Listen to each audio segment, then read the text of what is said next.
All right, welcome. Today, we're going to talk about something huge, a challenge that pretty much every single organization has to deal with, change. We're going to dig into why it fails so often and explore a totally different, more human way of doing things that, well, it might just be the key to actually getting it right. So let's just jump right in with a question I'm sure has been on your mind. You know the drill, right? A big new initiative gets announced, there's a ton of energy and activity, and then nothing. It just fizzles out. Or even worse, people start to actively resent it. So why? Why does this happen over and over again? Well, a lot of the time, the answer comes down to the approach. And based on some fantastic work from Acertare, you can really see two different philosophies. On one side, you have the traditional way. It's top-down, it's rigid, and honestly, sometimes it relies on just forcing things through. But on the other side, you've got this ethical model, which is all about building it together, with empathy and with a ton of feedback. Okay, so here's our game plan. First, we're going to bust the myth of urgency. Then, we'll get into the power of purpose and real dialogue. After that, we'll look at experimentation and empathy. And finally, we'll wrap up with the ethical bottom line. Sound good? Let's do it.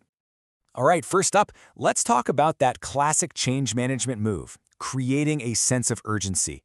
You've heard this a million times, right? The idea that you have to light a fire under people to get them going. The old school playbook loves this idea of a manufactured crisis. But the ethical model basically says, hang on, this is not only outdated, it's actually pretty harmful. I mean, think about the phrase burning platform. It's not about getting a little boost of motivation. It's about being on an exploding oil rig and having to jump into freezing water with no guarantee you'll survive. That's a story about fear, not inspiration. So, the ethical approach flips that on its head. Instead of inventing a crisis, which just creates a ton of stress and burnout, it's about building a shared cause and purpose. You see, this isn't about pressure, it's about passion. It's about finding something that people can actually believe in and rally behind, so what they do is driven by values they share, not by fear. And this chart, wow, it really tells the story, doesn't it? When leaders talk about urgency, it is almost always biased. Look at this huge chunk here. That's the organization's needs, like hitting some financial target. Then you've got leadership's goals. And then, way down here, this tiny little piece, that's the perspective of the people who have to actually do the work. Talk about a disconnect. Okay, so if you're not manufacturing a crisis, what do you do? The alternative is all about co-created storytelling. And no, this isn't management just selling some story they made up. It's a journey everyone takes together.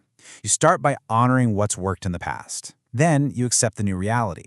You explore all the possibilities. And then, together, you define where you want to go. And that idea of together brings us perfectly to our next section, moving from just talking at people to actually talking with them. You know the old way, right? You get a company-wide email, you sit through a town hall where you can't really ask questions. It's a broadcast. The ethical approach, on the other hand, is all about real, meaningful dialogue. It's a two-way street. And here's the kicker. The feedback you give is so important that it can, and often should, actually change the plan itself. How about that? And I love this quote from Jill Forbes. It just says it all. The people who write the plan don't fight the plan. It's so simple, right? When people are a part of creating something from the very beginning, you don't have to waste time trying to get their buy-in. They already have ownership. And that friction we call resistance, it just kind of melts away. And that's the key takeaway here. Real co-creation is not sending out a survey after all the big decisions have already been made. It's inviting the people who will have to live with the change to help write the recipe from scratch. I mean, when you put it that way, why would you do it any other way? Okay, this leads us to the big one, the thing everyone in change management dreads, so-called resistance. But what if? What if we've been looking at it all wrong this entire time? The ethical model asks us to just completely reframe how we think about this. What if you stopped seeing pushback as a problem you need to solve and started seeing it as valuable feedback you need to hear? What if those tough questions people ask aren't about being difficult, but about them genuinely trying to understand? I mean, just look at the difference here. The traditional playbook says resistance is a problem. We need a plan to overcome it. The ethical approach says resistance is a gift. It's valuable insight. So the instinct isn't to fight back. It's to lean in, get curious, and use that feedback to make the change even stronger. And how do you do that? Well, you stop pretending you have a perfect, rigid plan from day one. Instead of acting like you have all the answers, you embrace experimentation. The goal isn't just to blindly follow a task list, it's to learn and reduce uncertainty with every single step.